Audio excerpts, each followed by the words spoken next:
ចាជំរាបសួរពុកម៉ែពុកមីងបងប្អូនទាំងអស់គ្នាវីដេអូនេះនាងខ្ញុំកំពុងតែធ្វើដំណើរទៅកាន់កសិដ្ឋានចិញ្ចឹមមាន់នៅប្រធាយខាងកំពង់ចាម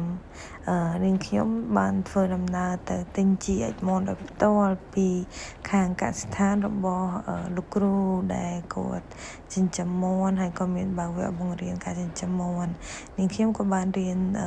ពីគាត់បានមួយវគ្គដូចគ្នាលោកគ្រូគាត់មានការបង្រៀនក្បោះក្បាយល្អហើយនាងខ្ញុំក៏បានជាតែចំការកាត់ខាងប្រធាយ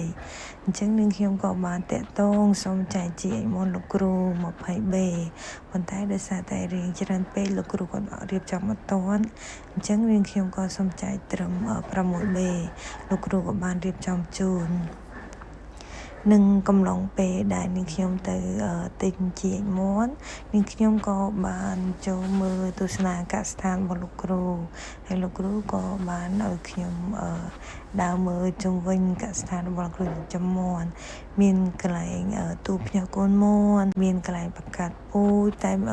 ទ្រង់របស់លោកគ្រូមានធំធាដោយសារតែនេះគឺខ្ញុំតត្រួសទេដោយសារតែនាងខ្ញុំប្រញាប់រៀងថ្ងៃដែរហើយអញ្ចឹងទៅនាងខ្ញុំខ្លាចទៅជាការអត់តន់មេឃភ្លៀងផ្លូវរអិលពិបាកជិះពុកម៉ែបងប្អូន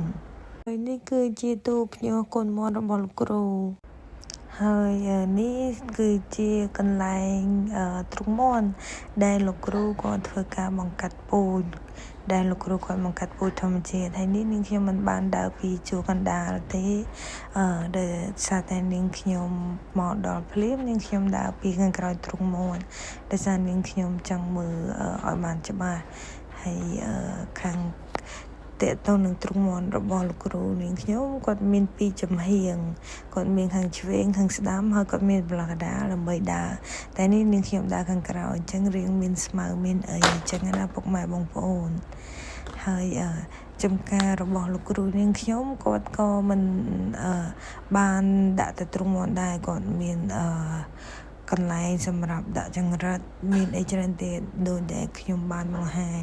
តែនេះគ្រាន់តែនាងខ្ញុំទៅទស្សនាលេងទេតែគ្រាន់ថាគោលដៅរបស់នាងខ្ញុំគឺ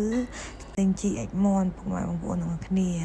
ខ្ញុំទៅទិញដល់ចំការរបស់លោកគ្រូផ្ទាល់ទៅទិញដល់កសិដ្ឋានរបស់លោកគ្រូផ្ទាល់គឺនាងខ្ញុំយកមកដាក់នៅលើស្អំនៅលើចំការស្អំរបស់នាងខ្ញុំដោយសារតែនាងខ្ញុំមិនប្រើជីគីមីទេដើម្បីឲ្យពេលដែលពុកម៉ែបងប្អូនអញ្ជើញមកទិញស្អំយកទៅពិសាហូបដោយមានអារម្មណ៍សុវត្ថិភាពនាងខ្ញុំក៏មកទិញជីឯកមាន់ដោយផ្ទាល់ពីកសិដ្ឋានរបស់លោកគ្រូនាងខ្ញុំតែម្ដងហើយកំឡុងពេលដែលកំពុងតែទិញជីឯកមាន់លោកគ្រូក៏បាននាំដើរទស្សនាកសិដ្ឋានលោកគ្រូឲ្យមើលត្រង់លោកគ្រូឲ្យមើលកន្លែងធ្នើសម្រាប់ពេលមាន់សម្រាលោកគ្រូឲ្យដើរមើលមកជុំគឺអរគុណលោកគ្រូខ្លាំងមែនតែនលោកគ្រូចិត្តល្អមែនតែនដែលមិនកំណាញ់ក្នុងការឲ្យទៅមើលកសិដ្ឋានហើយថែមទាំងចិត្តល្អខ្លាំងនាំជូនដើរមើលជុំវិញកសិដ្ឋាន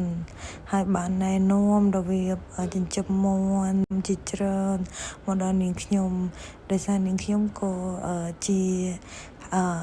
កសិករថ្មីមួយរូបនៃការចាប់ផ្ដើមធ្វើចំការនេះដូចគ្នាអញ្ចឹងពេលដែលបានលោកគ្រូគាត់ជួយណែនាំគឺនាងខ្ញុំមានអារម្មណ៍ថាសប្បាយចិត្តហើយនឹងមានអារម្មណ៍ថាកសិកររបស់ប្រជាជនខ្មែរយើងគាត់មានការចែករំលែកចំណេះដឹងហើយនឹងមិនកំណាញ់នោះទេហើយនេះរូបភាពចំការស្អំរបស់នាងខ្ញុំដាំបានជាង1ខែចូល2ខែហើយ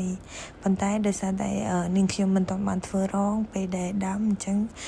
ខាងលោកពូដែលនៅចំការគាត់បានលើកជើងរង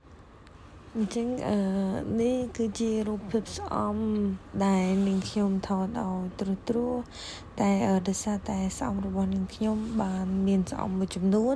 នាងខ្ញុំបានដូរទីតាំងដោយសារតែទីតាំងចាស់នៅខាងគៀនចំការមានគោខាងប្រព័ន្ធអ្នកភូមិដើរកាត់អញ្ចឹងទៅនាងខ្ញុំដើម្បីបង្ការកុំឲ្យគោដើរកាត់ពិបាក ចឹងនាងខ្ញុំក៏សម្រេចចិត្តថាដូរទីតាំងហើយទីតាំងថ្មីនេះគឺល្អហើយលោកពូដែលនៅចំការគាត់បានស្អំណាដែលអាចដកចេញបានគាត់ដកមកដាំទីតាំងថ្មីស្អំណាដែលទុកទីតាំងចាស់បានគាត់ដាក់ជួរបន្តដល់ទីតាំងចាស់នឹងតែម្ដងចាអញ្ចឹងវីដេអូរបស់នាងខ្ញុំមានតែប៉ុណ្នេះអញ្ចឹងអរគុណពុកម៉ែពូមីងបងប្អូនដែលតាមដានវីដេអូរបស់នាងខ្ញុំសូមជួយគាំទ្រស្អំរបស់នាងខ្ញុំផងអញ្ចឹងនាងខ្ញុំវីដេអូមានតែប៉ុណ្្នេះទេអញ្ចឹងអរគុណពុកម៉ែពូមីងបងប្អូនទាំងអស់គ្នាដែលបានទស្សនាវីដេអូរបស់នាងខ្ញុំរហូតដល់ចប់